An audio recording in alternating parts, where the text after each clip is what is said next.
মোৰ নাম মঞ্জিল শইকীয়া আৰু সকলোকে স্বাগতম জনাইছোঁ জ্ঞান স্পট আছাম চেনেললৈ। আজিৰ যিটো ভিডিঅ' এইটো ভিডিঅ'ত তোমালোকৰ এটা মেইন প্ৰব্লেম যে কিতাপত যিবিলাক নীলা নীলা আখৰ ৰাসায়নিক সমীকৰণ আছে তাত যিবিলাক যৌগ আছে মেইনলি যৌগ মানে কি ইয়াৰ আগৰ ভিডিঅ'ত গম পালা চ' MgO ধৰা তাত O পিছত 2টো লিখা নাই ঠিক আছে কিন্তু অকল যদি অক্সিজেন বুলি কওঁ তাততো 2টো আছে ইয়াত কিয় নাই ঠিক তেনেকৈ H2O তাতো নাই চ' তেনেকৈ ধৰণৰ ধেৰ যে H2SO4 কেনেকৈ লিখিম বা তোমালোকৰ ধৰা BaSO4 কেনেকৈ লিখে কেলছিয়াম অক্সাইড এলুমিনিয়াম অক্সাইড ঠিক আছে আৰু কি আছিলে তেনেকুৱা ধৰণৰ ধেৰ থাকে ন ছডিয়াম ক্লৰাইড এতিয়া মনলৈ অহা নাই কিন্তু ধেৰ তেনেকুৱা যৌগ বা তোমালোকৰ যৌগ বুলি ক'ব বা তেনেকুৱা মানে ৰাসায়নিক সংকেতবিলাক মিলি আছামিজতো আমি কওঁ যে এলুমিনিয়াম অক্সাইডটো লিখা বুলি ক'লে আছামিজত লিখি দিব পাৰিম এলুমিনিয়াম অক্সাইড কিন্তু সেইটোকে যদি সংকেত লিখিবলৈ কয় সেইখিনিয়ে আহে প্ৰব্লেমটো গতিকে সেইটো যাতে ছল্ভ কৰিব পাৰোঁ তাৰ কাৰণে আজি ভিডিঅ'টো লৈ আহিছোঁ তাত তোমালোকৰ আজি ফাৰ্ষ্ট ডিছকাছ কৰা হ'ব আয়ন যোজ্যতা যে পৰমাণু গঠনটো কেনেকুৱা ইলেক্ট্ৰন প্ৰটন নিউট্ৰন এইবিলাক শুনিছা চাগে সেইবিলাকৰ ওপৰত আয়ন আৰু যোজ্যতা ডিছকাছ কৰা হ'ব তাৰপিছত তোমালোকৰ ৰাসায়নিক সংকেত কেনেকৈ লিখা হয় সেইটোৰ পৰা ডিছকাছ কৰা আছে অকণমান যদি দীঘলো হয় ভিডিঅ'টো ধৈৰ্য সহকাৰে লাষ্টলৈকে চাবা তেতিয়া তোমালোকে ভালদৰে বুজিব পাৰিবা অ'কে চ' উইদাউট ৱেষ্টিং মোৰ টাইম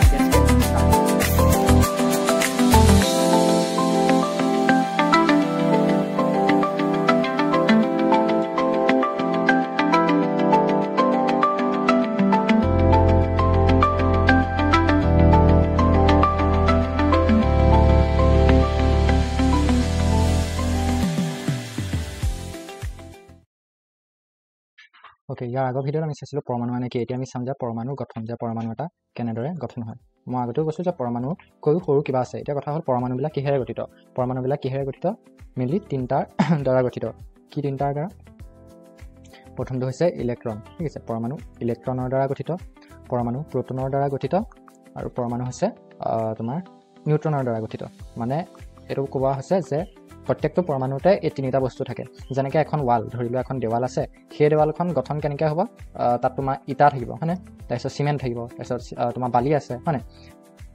চ' শিল আছে চ' বিভিন্ন ধৰণৰ বস্তু থাকিব বা পকা ফ্ল'ৰে হওক ঠিক আছে বনাওঁতে তাত অকল এটা বস্তুৱে নাথাকে ধেৰ বস্তু থাকে ঠিক তেনেকৈ পৰমাণু বুলি কওঁতেও মানে পৰমাণুৰ যেতিয়া গঠনটো চাম যেতিয়া আমি ইয়াৰ ষ্ট্ৰাকচাৰ সম্বন্ধে পঢ়িম যে ই কেনেকৈ গঠন হৈছে ই কিহেদি গঠিত হৈছে ইলেক্ট্ৰন প্ৰটন আৰু নিউট্ৰনৰ দ্বাৰা গঠিত হৈছে অ'কে ইলেক্ট্ৰনবিলাকক ই নিগেটিভ এনেকৈ ডিনোট কৰা হয় প্ৰটনবিলাকক এনেকৈ কৰা হয় আৰু নিউট্ৰনবিলাকক এন বুলি লিখা হয় ঠিক আছে ইলেক্ট্ৰন ইংলিছ মিডিয়ামৰ কাৰণে ইলেক্ট্ৰনছ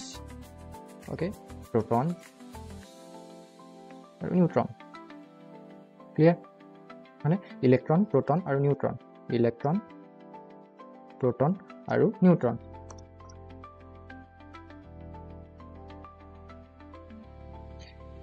সেইখিনিলৈকে ঠিকে আছে এতিয়া নামটো দেখি তোমালোকে বুজিব পাৰিছা যে এতিয়া প্ৰথমতে ক'লোঁ পৰমাণু গঠন পৰমাণু কিহেদি গঠিত হয় এই তিনিটাৰ দ্বাৰা ইলেক্ট্ৰন প্ৰটন আৰু নিউট্ৰনৰ দ্বাৰা এতিয়া ইলেক্ট্ৰন বুলি কওঁতে নামটোৱে বুজিব পাৰিছা যে ইলেক্ট্ৰনবিলাক কি হয় ঋণাত্মক আধানযুক্ত নামটো শুনোতে আমি ধৰিব পাৰিছোঁ ইলেক্ট্ৰন বা এই চাইনটো চোৱা ই নিগেটিভ এনেকৈ লিখিছোঁ গতিকে ঋণাত্মক আধানযুক্ত ঠিক আছে এইটো ই নিগেটিভ বুলি নকয় এইটো ইলেক্ট্ৰন বুলি কয় অ'কে ইলেক্ট্ৰন আধানযুক্ত ঋণাত্মক আধানযুক্ত বা ইংলিছত ক'ব পাৰা তোমালোকে নিগেটিভলি চাৰ্জড অ'কে যিবিলাক প্ৰটন আছে প্ৰটনবিলাক কি চাৰ্জ হয় ধনাত্মক আধানযুক্ত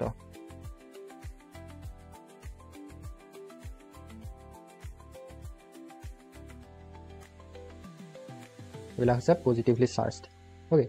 পজিটিভলি চাৰ্জড মানে ইয়াত যিবিলাক আধান থাকে সেইবিলাক ধনাত্মক আৰু ইয়াত থকাবিলাক ঋণাত্মক আৰু নিউট্ৰনটো নামটো নিউট্ৰন মানে কি আৰু নিউট্ৰেল ইয়াত পজিটিভো নাথাকে নিগেটিভো নাথাকে সেইবিলাক নিউট্ৰেল হৈ থাকে ঠিক আছে এতিয়া পৰমাণু গঠন বা পৰমাণুটো দেখাত কেনেকুৱা হয় সেইটো চাবা পৰমাণুটো দেখাত কেনেকুৱা হয় পৰমাণুটো দেখাত কি হ'ব যে তোমাৰ ইয়াৰ ভিতৰত ঠিক আছে এটা নিউক্লিয়াছ থাকে প্ৰত্যেকটো পৰমাণুৰে এটা নিউক্লিয়াছ থাকে অ'কে এই যিটো নিউক্লিয়াছ মই এতিয়া ব্লেক কৰি দেখাই দিছোঁ এই নিউক্লিয়াছত কি থাকে তোমাৰ প্ৰটনবিলাক থাকিব আৰু নিউট্ৰনবিলাক থাকিব আৰু এই যিটো পৰমাণু আছে পৰমাণুটোৰ নিউক্লিয়াছৰ চাৰিওফালে কি থাকে কিছুমান চেল থাকে বা ক'ব পাৰা কিছুমান কক্ষ থাকে যেনেকৈ সৌৰজগতৰ সূৰ্যৰ চাৰিওফালে কক্ষ থাকে আৰু সেই কক্ষত কি ঘূৰি থাকে গ্ৰহবিলাক ঘূৰি থাকে গ্ৰহ উপগ্ৰহ ঠিক সৌৰজগতত সূৰ্যক কেন্দ্ৰত থাকে আৰু সূৰ্যক কেন্দ্ৰ কৰি তাৰ চাৰিওফালে গ্ৰহবিলাক ঘূৰি থাকে প্ৰত্যেক গ্ৰহৰে এটা এটা কক্ষপথ থাকে ঠিক তেনেদৰে পৰমাণুটোৰ একে হয় পৰমাণুত কি হয় যে কেন্দ্ৰত থাকে নিউক্লিয়াছত কি থাকে প্ৰটন আৰু নিউট্ৰনবিলাক তাৰ চাৰিওফালে কিছুমান চেল থাকে বা কক্ষ থাকে য'ত তোমাৰ যিবিলাক থাকে তোমাৰ ইলেক্ট্ৰনবিলাকে ঘূৰি থাকে এতিয়া ইলেক্ট্ৰনৰ নাম্বাৰটো প্ৰত্যেক চেলতে আৰু পৰমাণু অনুযায়ী বেলেগ বেলেগ হয় কেতিয়াবা এটা ইলেক্ট্ৰন দেখিবা কেতিয়াবা দুটা দেখিবা কেতিয়াবা বহুত বেছি দেখিবা অ'কে সেইটো মানে ডিফাৰেণ্ট হয় এটম অনুযায়ী মানে পৰমাণু অনুযায়ী বেলেগ বেলেগ হয় এটম মানে পৰমাণু জানাই এতিয়া কথা হ'ল ইয়াৰ আৰু এটা কথা কৈছিলোঁ যে যিটো নিউক্লিয়াছটো কালাৰটো মই কি কৈছোঁ ক'লাকৈ দেখাইছোঁ একচুৱেলি ক'লা নহয় কাৰণ নিউক্লিয়াছত মানে য'ত প্ৰটন আৰু নিউট্ৰন থাকে তাত মানে ইমানেই সৰু যে তাত একো ভিজিবল কালাৰ নাথাকে বুজি পালা চ' সেইটো তোমালোকে বুজি পাবলৈ মই ব্লেক কৰি দিছোঁ কিন্তু একচুৱেলি সেইটো কালাৰটো ব্লেক নহয় আকৌ সেইটো ভুল নুবুজিবা বুজি পালোঁ চ' পৰমাণু গঠনটো পৰমাণুবিলাক দেখাত এনেকুৱা হয় সেইখিনিলৈকে ঠিকে আছে যে প্ৰটন আৰু নিউট্ৰন ক'ত থাকে নিউক্লিয়াছত থাকে আৰু যিবিলাক ইলেক্ট্ৰন সেইবিলাক থাকে কক্ষত একচুৱেলি ইয়াক কোৱা হয় চেল বুলি ঠিক আছে চেল বুলি কোৱা হয় চ' চেলবিলাকেদি তোমাৰ ঘূৰি ফুৰে ইলেক্ট্ৰনবিলাক সেইবিলাকে আমি বুজি পালোঁ এতিয়া চাবা যিবিলাক ইলেক্ট্ৰন আছে সিহঁতি কক্ষপথেদি ঘূৰি আছে নহয় এই ইলেক্ট্ৰনবিলাক কেনেকৈ ঘূৰিব সেইটো এটা কথা মানে ধৰা এতিয়া চাবা প্ৰটন কিমান থাকে নিউট্ৰন কিমান থাকে ইলেক্ট্ৰন কিমান থাকে এটা কথা মনত ৰাখিবা যে পৰমাণুবিলাকৰ এটা পাৰমাণৱিক সংখ্যা থাকে মানে এটা এটমিক নাম্বাৰ বা এটা পাৰমাণৱিক সংখ্যা থাকে ঠিক আছে পাৰমাণৱিক সংখ্যা এটা পাৰমাণৱিক সংখ্যা মানে কি ইয়াৰ আগৰ ভিডিঅ'টোত যদি মনত আছে যে তোমাক মই প্ৰথম 20টা মৌলৰ নাম মনত ৰাখিবলৈ কৈছিলোঁ সিহঁতৰ চিহ্নৰ সৈতে গতিকে সেই 20টা বুলি কওঁতে চিৰিয়েলি গৈছে ধৰা hydrogen helium lithium beryllium boron carbon nitrogen oxygen এনেকৈ গৈ আছিলে হয়নে এই যে এইবিলাক যে চিৰিয়েলি গৈছে চ' হাইড্ৰজেন প্ৰথমত আছে হয়নে যেনেকৈ ৰোল নম্বৰত কি থাকে আমাৰ ক্লাছৰ ৰোল নম্বৰ থাকে ৰোল নম্বৰবিলাকত কি কৰা হয় যে ধৰা ৰোল নম্বৰ 1 ধৰা ৰাম ঠিক আছে ৰোল নম্বৰ 1ৰ কোন আছে ৰাম আছে অ'কে চ' ৰামৰ পিছত ধৰা ৰহিম আছে ঠিক আছে তাৰপিছত ধৰা মালিনী আছে ঠিক আছে মোৰ নাম মনলৈ নাহিলে মালিনী আছে চ' তেনেকৈ ঢেৰ ষ্টুডেণ্ট থাকে আৰু প্ৰত্যেকটো ষ্টুডেণ্টৰ কি থাকে এটা ৰোল নম্বৰ থাকে হয়নে চ' চিৰিয়েলি যদি যাওঁ এনেকৈ হয় চ' ৰামৰ ৰোল নম্বৰ কিমান বোলে 1 ঠিক তেনেকৈ তুমি যদি পৰমাণুবিলাক চোৱা সেইবিলাকো চিৰিয়েলি গৈ থাকে আৰু প্ৰত্যেকটো পৰমাণুৰ এটা এটমিক নাম্বাৰ আছে ইয়াত যেনিবা ৰোল নম্বৰ বুলি নকওঁ আমি পাৰমাণৱিক সংখ্যা বুলি কওঁ বা এটমিক নাম্বাৰ বুলি কওঁ বা এটমিক নাম্বাৰ বুলি কওঁ ঠিক আছে চ' যিটো এটমিক নাম্বাৰ থাকে সেইটো হৈছে এতিয়া হাইড্ৰজেন 1 নম্বৰত আছে গতিকে হাইড্ৰজেনৰ পাৰমাণৱিক সংখ্যা 1 বুজি পালা হিলিয়াম 2 নম্বৰত আছে ইয়াৰ 2 তেনেকৈ ইয়াৰ 3 ইয়াৰ 4 ইয়াৰ 5 ইয়াৰ 6 ইয়াৰ 7 ইয়াৰ 8 তেনেকৈ কেইটা আছে 118 আছে প্ৰত্যেকটো মৌল এইবিলাক মৌল আছে বুজি পালা আৰু মৌল মানে কি যে এক ধৰণৰ পৰমাণু মৌল যৌগ এইবিলাক আগৰ ভিডিঅ'ত কোৱা আছে যদিহে কোনোবাই চোৱা নাই তেন্তে মৌল মানে কি যৌগ মানে কি পৰমাণু মানে কি অণু মানে কি ইয়াৰ আগৰ ভিডিঅ'টো চাই পেলাই তোমালোকে গম পাবা অ'কে এতিয়া চাবা সেইবিলাকে ঠিকে আছিলে এতিয়া আমি কি চাম যে প্ৰত্যেকটো পৰমাণুৰে এটা পাৰমাণৱিক সংখ্যা থাকে এতিয়া সেই পাৰমাণৱিক সংখ্যাটো কেনেকৈ উলিওৱা হয় সেইটো কথা এতিয়া মই তোমালোকক প্ৰথমতে কৈছিলোঁ যে নিউক্লিয়াছত কি থাকে নিউক্লিয়াছত থাকে তোমাৰ নিউক্লিয়াছত কি থাকে বুলি ক'লোঁ প্ৰটনবিলাক থাকে হয়নে চ' যিবিলাক প্ৰটন থাকে প্ৰটনৰ নাম্বাৰটো প্ৰত্যেক পৰমাণুতে ছেইম নহয় ধৰা হাইড্ৰজেনৰ প্ৰটন যিমান থাকিব অক্সিজেনৰ প্ৰটন সিমান নাথাকে প্ৰত্যেকৰে ডিফাৰেণ্ট হ'ব বুজি পালা ঠিক আছে চ' পাৰ্টিকুলাৰ কোনোবা এটা পৰমাণু ছাপ'জ হাইড্ৰজেন চ' হাইড্ৰজেনৰ নিউক্লিয়াছত যিমানটা প্ৰটন আছে সেইটোৱে হ'ব তাৰ পাৰমাণৱিক সংখ্যা বুজি পালা এতিয়া হাইড্ৰজেনৰ যিটো নিউক্লিয়াছ আছে নিউক্লিয়াছত কেইটা প্ৰটন আছে নিউক্লিয়াছত প্ৰটন আছিলে তোমাৰ এটা সেইটো কাৰণে ইয়াৰ পাৰমাণৱিক সংখ্যাও 1 চ' হাইড্ৰজেন 1 নম্বৰত আছে নে নোহাই দিলোঁ চ' হাইড্ৰজেন 1 নম্বৰতে আছে চ' হাইড্ৰজেনৰ পাৰমাণৱিক সংখ্যা 1 গতিকে আমি ক'ব পাৰোঁ যে ইয়াৰ প্ৰটনৰ সংখ্যা ইয়াৰ নিউক্লিয়াছত কেইটা প্ৰটন আছে এটা প্ৰটন আছে বুজি পালা আৰু পৰমাণুবিলাকত আৰু এটা কথা থাকে যে প্ৰটনৰ সংখ্যা যিমান হ'ব তাৰ নিউক্লিয়াছৰ চাৰিওফালে যিবিলাক কক্ষ থাকে কক্ষত ঘূৰি ফুৰা ইলেক্ট্ৰনৰ সংখ্যাও কিমান হ'ব মিনছ যে হাইড্ৰজেনৰ পাৰমাণৱিক সংখ্যা 1 গতিকে ইয়াৰ তোমাৰ প্ৰটনৰ সংখ্যাও 1 হ'ল গতিকে ইয়াত ইলেক্ট্ৰনো কেইটা আছে এটাই আছে বুজি পালা মই পৰমাণুৰ কথা কৈ আছোঁ ঠিক আছে আয়নত যদি চোৱা আয়নত বেলেগ হয় কিন্তু পৰমাণুৰ ক্ষেত্ৰত যে কেছটো কি যে ইলেক্ট্ৰন যিমান থাকিব প্ৰটনো কিমান থাকিব আৰু প্ৰটন যিমান থাকে সেইটো দি আমি উলিয়াওঁ যে পাৰমাণৱিক সংখ্যা পাৰ্টিকুলাৰ পৰমাণুটো কিমানে যদিহে আমাক কয় যে বোলে অক্সিজেনৰ ইলেক্ট্ৰন কেইটা যেনিবা সুধিলে যেনিবা চ' তুমি তেতিয়া কি অক্সিজেন কেই নম্বৰত আছে অক্সিজেন কেই নম্বৰত আছে সেইটো উলিয়াবা যে hydrogen helium lithium beryllium boron carbon nitrogen oxygen so' oxygen আছে 8 নম্বৰ ক্লিয়াৰ অক্সিজেনৰ পাৰমাণৱিক সংখ্যা যিহেতু 8 গতিকে আমি ক'ব পাৰোঁ ইয়াত প্ৰটন কিমান আছে 8টা যিহেতু পৰমাণুৰ ক্ষেত্ৰত প্ৰটন আৰু ইলেক্ট্ৰনৰ সংখ্যা সমান হয় গতিকে অক্সিজেনৰ ইলেক্ট্ৰন কেইটা আছে 8টা আছে বুজি পালোঁ এইখিনিলৈকে ঠিকে আছে একদম ধুনীয়া অ'কে এইটো একদম ইজি হয় চবেই বুজি পালা এতিয়া কথা হ'ল আমি গম পালোঁ যে ইলেক্ট্ৰন কেইটা থাকিব পাৰে পৰমাণুটোত সেইটো আমি উলিয়াব বা কেনেকৈ গম পাম সেইটো আমি গম পালোঁ এতিয়া ছাপ'জ ধৰি লওক আমি অক্সিজেনৰ এটা এটমৰ উদাহৰণ লৈছোঁ অক্সিজেন এটম বা অক্সিজেনৰ যিটো পৰমাণু ঠিক আছে অক্সিজেন যিটো পৰমাণু আছে অক্সিজেন পৰমাণু 8টা ইলেক্ট্ৰন আছে কেনেকৈ গম পালোঁ সেইটো তোমালোকে ইতিমধ্যে গম পালাই চ' বেছি এক্সপ্লেইন কৰি নাথাকোঁ নহ'লে খিচিৰি হৈ যাব এতিয়া 8টা ইলেক্ট্ৰন আছে অক্সিজেনৰ ক্লিয়াৰ এতিয়া ধৰি লোৱা ইয়াক যদি আমাৰ মানে চেল থাকে মই প্ৰথমতে কৈছোঁ যে চেল কিছুমান চেলত কি থাকে ইলেক্ট্ৰনবিলাক ঘূৰি থাকে চ' প্ৰথম আমি ধৰা ইয়াৰ গঠনটো যদি চাওঁ গঠনটো কেনেকুৱা হ'ব নিউক্লিয়াছত কি আছে প্ৰটনবিলাক আছে নিউট্ৰনবিলাক আছে ঠিক আছে প্ৰটন কেইটা আছে 8টা আছে নিউট্ৰনটো এতিয়া বাদ দিয়া ঠিক আছে নিউট্ৰন কেইটা থাকে সেইটো তুমি মানে প্ৰত্যেকৰ নিউট্ৰনৰ সংখ্যাবিলাকো বেলেগ বেলেগ হয় কিন্তু এতিয়া আমাৰ প্ৰটনৰ কথা পাতিম অকল ঠিক আছে এতিয়া ইয়াৰ চাৰিওফালে কক্ষ থাকে বুলি কৈছোঁ চ' তোমালোকে যিহেতু গম পালা যে প্ৰটনৰ সংখ্যা 8 আৰু তোমালোকে ইলেক্ট্ৰনৰ সংখ্যা কেনেকৈ উলিয়াবা যে ইয়াত এটা কক্ষ দিয়া হ'ল ইয়াত যদি আমি 8টা বহাই দিওঁ তেন্তে সম্পূৰ্ণ ভুল হ'ব অ'কে তোমালোকে যদি ভাবিছা যে ইলেক্ট্ৰন সংখ্যা এনেকুৱা হ'ব তেন্তে এইটো কমপ্লিটলি ৰং কিয় কাৰণ অক্সিজেনৰ পৰমাণুটো এনেকুৱা কেতিয়াও হ'ব নাই ঠিক আছে মানে প্ৰথমডাল চেলতে 8টা পৰমাণু আমি ভৰাই দিব নোৱাৰোঁ আচ্ছা এইটো কিয় চ' বেছিকেলি কিছুমান চেল থাকে মানে মই প্ৰথমতে কৈছোঁ নিউক্লিয়াছৰ চাৰিওফালে কিছুমান চেল থাকে আৰু চেলবিলাকৰ কিছুমান নাম দিয়া হয় ষ্টাৰ্ট হয় কে দি ধৰা এটা পৰমাণু আছে ছাপ'জ অক্সিজেন ইয়াৰ যিডাল প্ৰথম চেল থাকিব সেইডালক কে বুলি কোৱা হয় ছেকেণ্ডডালত কি হ'ব কে পিছত কি আখৰ আছে কে পিছত কোনটো আখৰ আহে ইংলিছ এলফাবেটৰ এল নাহে জানো এলৰ পিছত কি আহে এম আহে চ' যিমানে কক্ষ বাঢ়ি বাঢ়ি গৈ থাকিব ধৰা এটা পৰমাণু আছে এ ছাপ'জ এ নামৰ কোনো পৰমাণু নাই এনে ধৰি লোৱা হৈছে এই পৰমাণুটোৰ প্ৰথমডাল ধৰা কক্ষ বা চেলক কোৱা হয় কে বুলি তাৰপিছত এডাল এল বুলি ক'লে এডাল হ'ল এল তাৰপিছত আৰু এডাল আছে সেইডাল হৈছে M তেনেকৈ যিমানে বাঢ়ি বাঢ়ি গৈ থাকিব কক্ষ ইয়াৰ নামো বাঢ়ি বাঢ়ি গৈ থাকিব K L M N এনেকৈ গৈ থাকিব আৰু বুজি পালা এতিয়া প্ৰত্যেকডাল চেলতে যিটো কিমান ইলেক্ট্ৰন থাকিব সেইটো এটা গাঁথনি আছে মানে জিটিকে থাকিব নোৱাৰে আৰু এটা চিষ্টেম আছে ওকে সো সেইটো কেনেকৈ উলিয়ায় এতিয়া ধৰি লোৱা নিয়ম আছে যে যিটো প্ৰথম যিডাল চেল বা কে যিডাল চেল কে চেলত মেক্সিমাম ইলেক্ট্ৰন মাইণ্ড কৰিবা মই কৈছোঁ মেক্সিমাম ইলেক্ট্ৰন দুটা থাকিব পাৰিব তাতকৈ কম পাৰিব ধৰা এটা থাকিব পাৰিব ঠিক আছে কিন্তু তিনিটা থাকিব নোৱাৰে মানে দুইতকৈ বেছি হৈ যাবগৈ নোৱাৰে আৰু বুজি পালা সেইটো কাৰণে ক'লোঁ যে অক্সিজেনৰ যিটো পৰমাণু যদি পৰমাণুৰ যিটো গাঁথনিটো যদি চাওঁ মানে গঠনটো যদি চাওঁ তেন্তে মানে মাজতটো আছে তোমাৰ নিউক্লিয়াছত 8টা প্ৰ'টন আছে কিন্তু তাৰ যদি তুমি ইলেক্ট্ৰনবিলাক কেনেকৈ মানে ডিষ্ট্ৰিবিউট হৈ আছে সেইটো চাবলৈ গ'লে প্ৰথমডাল চেলতে তুমি 8টা ভৰাই দিব নোৱাৰা আমি এইটো কথা সঁচা যে ইলেক্ট্ৰন মুঠ 8টা থাকিব তাতকৈ একো নহয় কিন্তু প্ৰথমডালতে 8টা নাথাকে প্ৰথমডালত কেইটা থাকিব মেক্সিমাম 2টা থাকিব ঠিক আছে চ' অক্সিজেনৰ যদি প্ৰমাণটো চোৱা চ' এইটো ধৰা নিউক্লিয়াছৰ 8টা প্ৰ'টন আছে তাৰ প্ৰথমডালত 2টা থাকিলে কাৰণ মেক্সিমাম 2টাই থাকিব পাৰিব বাকী থাকিলে কেইটা আমি গম পাওঁ অক্সিজেনৰ তোমাৰ ইলেক্ট্ৰন আছে 8টা তাৰে 2টা গুচি গ'ল থাকিল কেইটা 6টা চ' বাকী 6টা ইয়াৰ নেক্সটডাল চেলত আহি যাব আই হোপ তোমালোকে বুজি পালা 1 2 3 4 5 6 এইখিনিলৈকে ক্লিয়াৰ এইখিনিলৈকে আকৌ বেছি কনফিউজন লাগিবলগীয়া কথা নাই সেইটো ঠিকে থাকিলে কিন্তু এতিয়া কথা হ'ল ছেকেণ্ডডালত 6টা আহিলে কিন্তু এতিয়া আমি গম কেনেকৈ পাম এইডালত বাৰু মই কৈয়ে দিলোঁ যেনিবা 2টা থাকিব পাৰে মেক্সিমাম কিন্তু কোনডাল চেলত কিমানটা মেক্সিমাম ইলেক্ট্ৰন থাকে ধৰা কেতিয়াবা ধৰা এইটো 8টাৰ কাৰণে ইয়াত মিলি গ'ল এতিয়া যদি এটা পৰমাণু যেনিবা ইয়াত মই 8টাৰ ঠাইত ছেকেণ্ডডাল চেলত 10টা হেৰি ভৰাব পাৰিম নাই 10টা ইলেক্ট্ৰন ভৰাই দিব পাৰিম নাই তেতিয়া এনচাৰ হ'ব নোৱাৰা বুজি পালা চ' তুমি বহুত বেছি মানে ছেকেণ্ড চেলৰো এটা লিমিট আছে যে বোলে মেক্সিমাম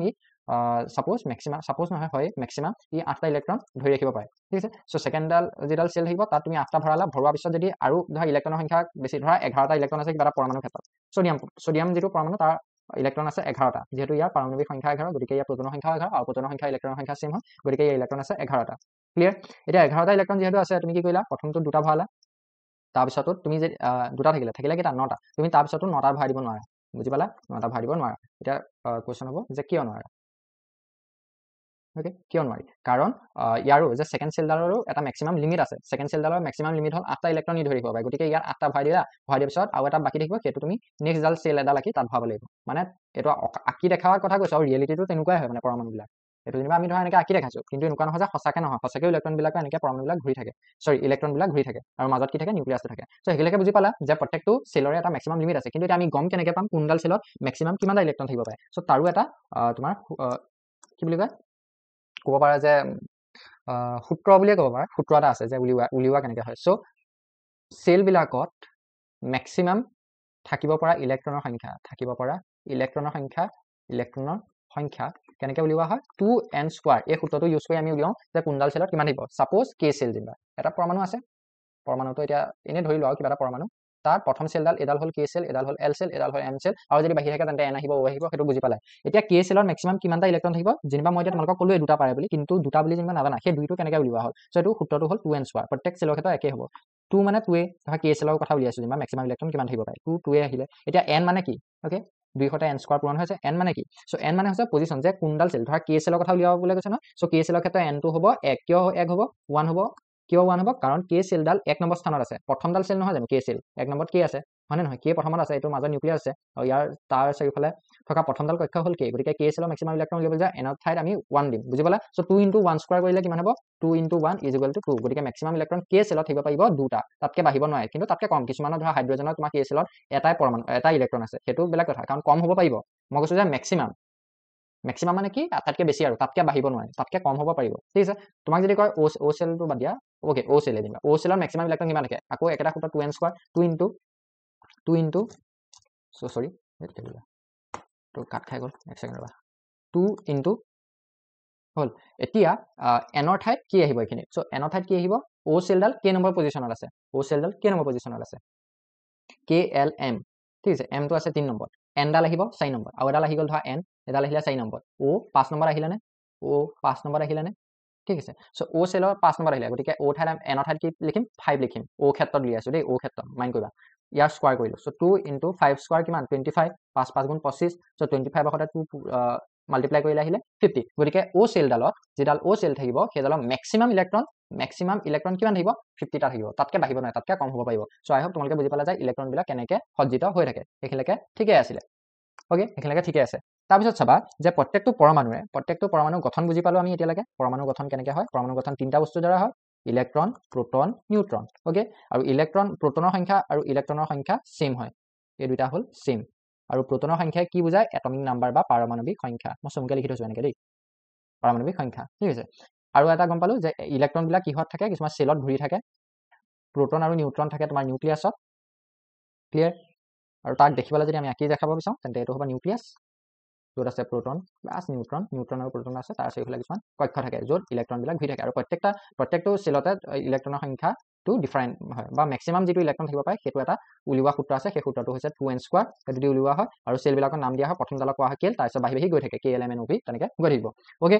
ইলেক্ট্ৰন যিমানে বাঢ়িব সেলৰ সংখ্যা সিমানে বাঢ়িব অবভিয়াছলি এতিয়া ধৰা হাইড্ৰজেনৰ এটাই আছে সেল কিয় আছে কাৰণ তাৰ পাৰমাণবিক সংখ্যা 1 মিন্স প্ৰোটনৰ সংখ্যা 1 মিন্স ইলেক্ট্ৰনৰ সংখ্যাও একেই হ'ব গতিকে এটা ইলেক্ট্ৰন বঢ়াবলৈ এডালে সেল লাগিব হয়নে যদি ধৰা তিনটা থাকিলেহেঁতেন তেন্তে ইয়াত দুটা বাঢ়ি গ'ল আৰু এডাল বাঢ়ি যাব হয়নে যিহেতু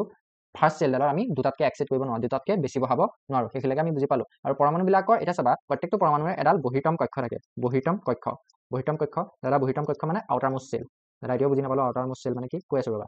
এতিয়া চাবা এটা পৰমাণু নিউক্লিয়াছ আছে তাৰ চাৰিওফালে কক্ষ আছে ক্লিয়াৰ সেই যিবিলাক কক্ষ থাকিলে সেই কক্ষবিলাকত চাবা ধৰা সাপোজ অক্সিজেনৰ কথা যদি কওঁ অক্সিজেনৰ প্ৰথম ডালত আহিলে দুটা তাৰপিছত ডালত আহি গ'ল 6টা সৰ্বমুঠ 8টা ইলেক্ট্ৰন থাকে 2 3 4 5 6 ঠিক আছে এতিয়া এই অক্সিজেনৰ ক্ষেত্ৰত কেইডাল সেল আছে দুডাল সেল আছে কে আৰু এল সেল গতিকে যদি মই কওঁ তোমাৰ অক্সিজেনৰ একেবাৰে বাহিৰত থকা অক্সিজেন পৰমাণুৰ একেবাৰে বাহিৰত থকা সেল কোনডাল কেডাল হ'ব নে এলডাল হ'ব অবভিয়াছলি এলডাল হ'ব এলডাল আটাইতকৈ বাহিৰত আছে কেডাল ভিতৰতহে আছে এটা পৰমাণু আছে ধৰি লোৱা তাত 3ডাল সেল আছে যেনিবা ঠিক আছে তাত 3ডাল সেল আছে প্ৰত্যেকটা ইলেক্ট্ৰন ঘূৰি আছে এতিয়া ইয়াৰ আউটাৰ মোষ্ট সেল কোনডাল হ'ব এডাল নহ'ব জানো এডাল হ'ব নে এডালে হ'ব এডাল ধৰা এম সেল গতিকে এম সেলডাল হ'ব কাৰণ এডাল একেবাৰে বাহিৰত আছে গতিকে প্ৰত্যেকটো পৰমাণুৰে বহিৰ্তম কক্ষ এটা থাকে আউটাৰ বহিৰ্তম মানে একেবাৰে বাহিৰত থকা কক্ষ হ'ল আৰু পৰমাণুবিলাকৰ এটা ধৰ্ম আছে যে সিহঁতি কি হ'ব বিচাৰে সুস্থিৰ হ'ব বিচাৰে ওকে সো এতিয়া মই কি বুলি ক'লো যে পৰমাণুবিলাক সুস্থিৰ হ'বলৈ বিচাৰে বা ষ্টেবল হ'বলৈ বিচাৰে এতিয়া পৰমাণুবিলাক সুস্থিৰ বা ষ্টেবল কেনেকৈ হ'ব সো পৰমাণুবিলাক সুস্থিৰ তেতিয়া হ'ব পাৰিব যেতিয়া সিহঁতৰ বহিৰ্তম কক্ষডালত 8টা ইলেক্ট্ৰন থাকিব নহ'লে সিহঁতৰ এডালে কক্ষ থাকিব যিডালত 2টা ইলেক্ট্ৰন থাকিব লাগিব সো সেই দুটা কণ্ডিশ্যনত এটা পৰমাণু সুস্থিৰ হ'ব পাৰে এতিয়া চাবা 118 বিধ পৰমাণু আছে হয়নে সো সেই 118 বিধ পৰমাণুৰ কিছুমান পৰমাণু এনেকুৱা যিবিলাক অলৰেডি সুস্থিৰ বুজি পালা সিহঁতি অলৰেডি ষ্টেবল হৈ আছে সিহঁতি আকৌ সুস্থিৰ হোৱাৰ প্ৰয়োজন নাই সো সেই যিখিনি পৰমাণু আছে সিহঁতৰ বহিৰ্তম কক্ষত ধৰা 8টা ইলেক্ট্ৰন থাকেই সেইকাৰণে সিহঁতি সুস্থিৰ আৰু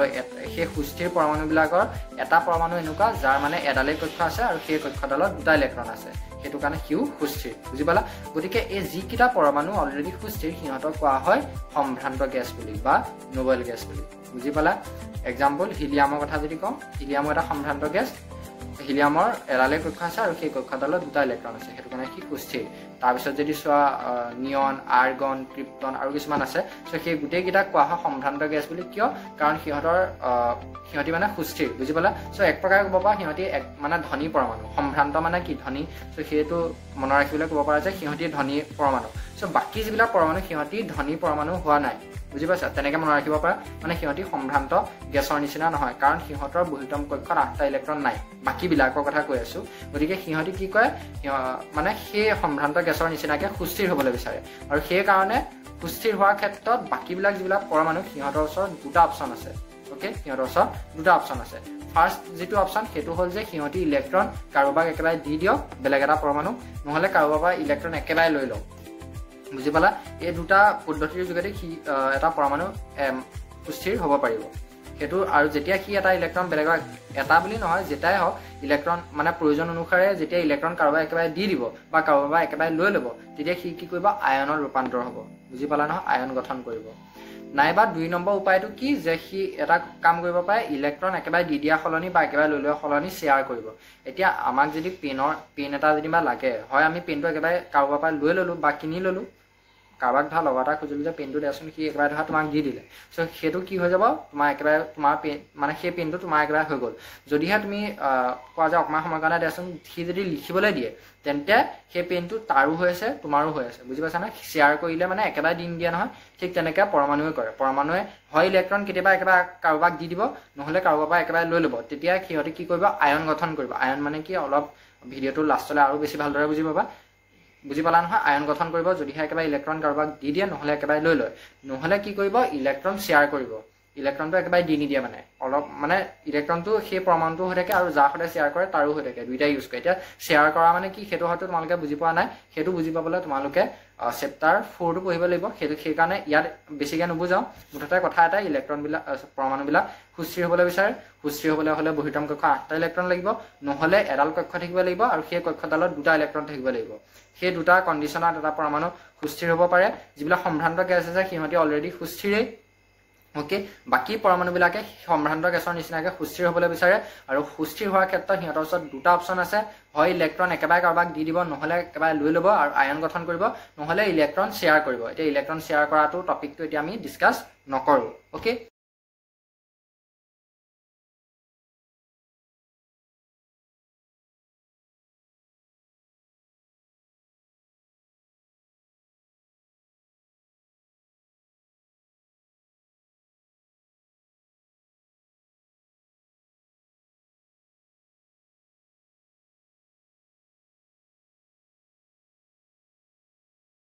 যৌগ মানে কি আগৰ ভিডিঅ'টোত চাই ল'ব পাৰা মৌল মানে কি পৰমাণু মানে কি যৌগ মানে কি যদি নাজানা ইয়াৰ আগৰ ভিডিঅ'টোত তোমালোকে চাই ল'ব পাৰা এতিয়া কথা হ'ল তেনেকৈ সুস্থিৰ হয় এতিয়া চাবা মেক্সিমাম যিমানবিলাক পৰমাণু আছে প্ৰত্যেকটো পৰমাণুৱে মানে মেক্সিমাম পৰমাণু মানে 118বিধ পৰমাণু আছে তাৰে কিছুমানটো সুস্থিৰে সিহঁতি আকৌ সুস্থিৰ হোৱাৰ প্ৰয়োজন নাই বাকী যিবিলাক সুস্থিৰ নহয় সিহঁতৰ মেক্সিমামে কেনেদৰে সুস্থিৰ হয় অক্টেট ৰুল ফ'ল' কৰে অক্টেট ৰুল মানে কি অলপ আগতে কৈ অহাতে যে বহিৰ্তম কক্ষত 8টা ইলেক্ট্ৰন ৰাখিব আৰু যদি নাই 8টা ইলেক্ট্ৰন ৰখাৰ চেষ্টা কৰিব কৰি পেলাই সিহঁতি সুস্থিৰ হ'ব ওকে বুজি পালা নহয় সেইটো কোৱা হয় অক্টেট ৰুল অক্ট যিটো শব্দ OCT অক্ট শব্দটোৰ অৰ্থ হৈছে 8 বুজি পালা সো অক্টেট ৰুল ফলো কৰা মানে কি সেই পাৰ্টিকুলাৰ পৰমাণুতে বহিৰ্তম কক্ষত 8টা ইলেক্ট্ৰন ৰাখি সুস্থিৰ হ'ব বুজি পালা আৰু যি 3টা 4টা এনেকুৱা পৰমাণু আছে যিবিলাকে ডুপ্লেট ৰুল ফলো কৰে এটা ডুপ্লেট ৰুল মানে কি ধৰি লোৱা হাইড্ৰজেন এটা হাইড্ৰজেনৰ কক্ষ এডালেই বুজি পালা য'ত এটা ইলেক্ট্ৰন আছে হাইড্ৰজেনৰ পাৰমাণৱিক সংখ্যা কিমান 1 ওকে অৰ্থাৎ তাৰ নিউক্লিয়াছত প্ৰোটন কিমানটা আছে এটাই আছে অৰ্থাৎ তাৰ ইলেক্ট্ৰনৰ সংখ্যাও একেই কাৰণ তোমাৰ যিবিলাক হেৰি কি বুলি কয় পৰমাণুবিলাকৰ ইলেক্ট্ৰনৰ সংখ্যা আৰু প্ৰোটনৰ সংখ্যা সেম হয় এতিয়া এটা ইলেক্ট্ৰন ঘূৰি ফুৰিবলৈ ধৰা এডাল সেলে যথেষ্ট গতিকে এডাল সেলত বা এডাল কক্ষত এটা ইলেক্ট্ৰন ঘূৰি ফুৰিছে সেই এটা ইলেক্ট্ৰন আছে হাইড্ৰজেনৰ ওচৰত এতিয়া সি যদি সুস্থিৰ হ'বলৈ বিচাৰে সম্ভ্ৰান্ত গেছৰ দৰে সুস্থিৰ হ'বলৈ হ'লে সি 7টা ইলেক্ট্ৰন বেলেগৰ পৰা লৈ ল'ব নোৱাৰে কাৰণ তাৰ ফাৰ্ষ্ট সেলডাল এডালেই সেল আছে সেইডাল তাৰ ফাৰ্ষ্ট সেল গতিকে আৰু লাষ্ট সেলো সেইডালেই গতিকে ফাৰ্ষ্ট সেলৰ মেক্সিমাম 2টা ইলেক্ট্ৰন থাকিব পাৰিব টুৱাইচ এন স্কোৱাৰ সূত্ৰমতে গতিকে সি কি কৰিব বেলেগৰ পৰা এটা ইলেক্ট্ৰন লৈ ল'ব লৈ পেলাই হাইড্ৰজেন আয়ন গঠন কৰি তাৰ বহিৰ্তম কক্ষত 2টা ইলেক্ট্ৰন ৰাখিব আৰু সি সুস্থিৰ হৈ যাব বুজি পালা যেনেকৈ হিলিয়াম হয় বুজি পালা হিলিয়ামটো সুস্থিৰ তাৰপিছত লিথিয়ামৰ যদি চোৱা লিথিয়ামৰ বহিৰ্তম মানে কক্ষ দুডাল তাৰ বহিৰ্তম কক্ষত এটা ইলেক্ট্ৰন আছে বুজি পালা গতিকে সি কি কৰিব বেলেগৰ পৰা আকৌ ইলেক্ট্ৰন নলয় সি সেই বহিৰ্তম কক্ষত যিটো ইলেক্ট্ৰন আছিলে সেই ইলেক্ট্ৰনটো কাৰোবাক দি দিয়াৰ ফলত তাৰ এডালেই কক্ষ থাকিলে আৰু ফাৰ্ষ্ট সেলত যদি 2টা ইলেক্ট্ৰন থাকে তেন্তে সুস্থিৰ হ'ব গতিকে লিথিয়ামো তেনেদৰে সুস্থিৰ হয় হাইড্ৰজেন হিলিয়াম লিথিয়াম হ'ল তাৰপিছত বেৰিলিয়ামত যদি চোৱা বেৰিলিয়ামে মেক্সিমাম কেছত তুমি ইলেক্ট্ৰন শ্বেয়াৰ কৰাহে দেখিবা মানে ইলেক্ট্ৰন একেবাৰে দি নিদিয়ে সি শ্বেয়াৰ কৰিব ইউজ কৰিবলৈ দিয়ে ধৰা ইলেক্ট্ৰন বেলেগক গতিকে সি শ্বেয়াৰ কৰে কিন্তু যদিহে সি আয়ন গঠন কৰিবলৈ যায় আয়ন গঠন কৰোঁতে সি 8টা ইলেক্ট্ৰন ৰাখি সুস্থিৰ নহয় সিও কি কৰিব যিহেতু তাৰ বহিৰ্তম কক্ষত 2টা ইলেক্ট্ৰন আছে কিন্তু সি সুস্থিৰ নহয় কিয় নহয় কাৰণ তাৰ দুডাল সেল ফাৰ্ষ্ট সেলডালত 2টা আছে ইলেক্ট্ৰন ছেকেণ্ডডালত 2টা আছে সেইডালত 2টা থাকিলে নহ'ব ফাৰ্ষ্টডালেই থাকিব লাগিব অকল সেল আৰু সেইডালত 2টা ইলেক্ট্ৰন থাকিব লাগিব বুজি পাইছা নহয় সেইটো কাৰণে সি কি কৰিব যে বহিৰ্তম কক্ষত যি 2টা ইলেক্ট্ৰন আছিলে সেই 2টা ইলেক্ট্ৰন বেলেগক দি দিলে কাৰণ 6টা ইলেক্ট্ৰন বেলেগৰ পৰা ল'বলৈ তাক বহুত এনাৰ্জি লাগিব সেইটো কাৰণে সি 2টা ইলেক্ট্ৰন বেলেগক দি দিলে তাৰ এডালেই সেল হ'ল আৰু সেই সেলডালত 2টা ইলেক্ট্ৰন থাকিলে আৰু সি সুস্থিৰ হৈ গ'ল কিন্তু এইটো বহুত ৰেয়াৰ কেছত হয় মেক্সিমাম কেছত সি ইলেক্ট্ৰন শ্বেয়াৰহে কৰে বুজি পালা নহয় বেৰিলিয়াম তেনেদৰে সুস্থিৰ হ'ল চ' হাইড্ৰজেন হিলিয়াম লিথিয়াম ইহঁতি ডুপ্লেট ৰুল ফ'ল' কৰে আৰু বেৰিলিয়ামৰ ক্ষেত্ৰত একজেক্টলি আমি ডুপ্লেট ৰুল ফ'ল' কৰে বুলি ক'ব নোৱাৰোঁ মানে কৰে যদিহে আয়ন গঠন কৰে তেন্তে সি কৰে নহ'লেতো সি বেছিকৈ ইলেক্ট্ৰন শ্বেয়াৰে কৰে আৰু বৰণৰ পৰা যদি চোৱা বাকীবিলাকে অক্টেট ৰুল ফ'ল' কৰে মানে বহিৰ্তম কক্ষত 8টা ইলেক্ট্ৰন ৰাখে চ' আই হোপ তোমালোকে এইখিনিলৈকে কনচেপ্টটো বুজি পালা অ'কে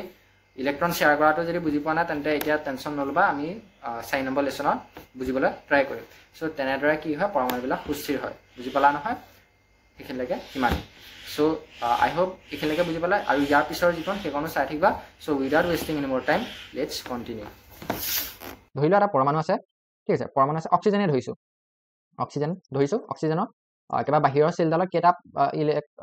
ইলেক্ট্ৰন আছে 6টা ইলেক্ট্ৰন আছে হয়নে এতিয়া মই ক'লো যে বহিৰ্তম কক্ষত পৰমাণুবিলাকৰ যেতিয়া 8টা ইলেক্ট্ৰন হয় ষ্টেবল হৈ যায় বা সুস্থিৰ হয় এতিয়া চাবা এই অক্সিজেনটো এতিয়া ষ্টেবল হৈ আছে নে এনচাৰটো হ'ব নাই হোৱা কেলে নাই হোৱা কাৰণ ইয়াৰ যিডাল একেবাৰে বাহিৰত কক্ষ আছে সেইডালত তোমাৰ 8টা ইলেক্ট্ৰন নাই 6টাহে আছে গতিকে ইয়াৰ বাহিৰডালত 8টা থাকিব লাগিব ঠিক আছে ওকে সেইটোৱে হ'ল কেছ এতিয়া কথা হ'ল যিহেতু ইয়াৰ 6টা আছে অক্সিজেনৰ এক্সাম্পল দিছোঁ ইয়াৰ যিহেতু 6টা ইলেক্ট্ৰন আছে ই এতিয়া 8টা কেনেকৈ কৰিব এই 6টাটো ই বাদ নিদিয়ে 6টা বাদ দিয়াটো বেছি কষ্ট হ'ব গতিকে ই কি কৰিব 2টা ইলেক্ট্ৰন বেলেগৰ পৰা ধাৰলৈ ল'ব বেলেগৰ পৰা ই লৈ ল'ব বেলেগ বা পৰমাণু আছে চ' তাৰপৰা কি কৰিলে এটা পৰমাণু ই 2টা পৰমাণু লৈ ল'লে অ'কে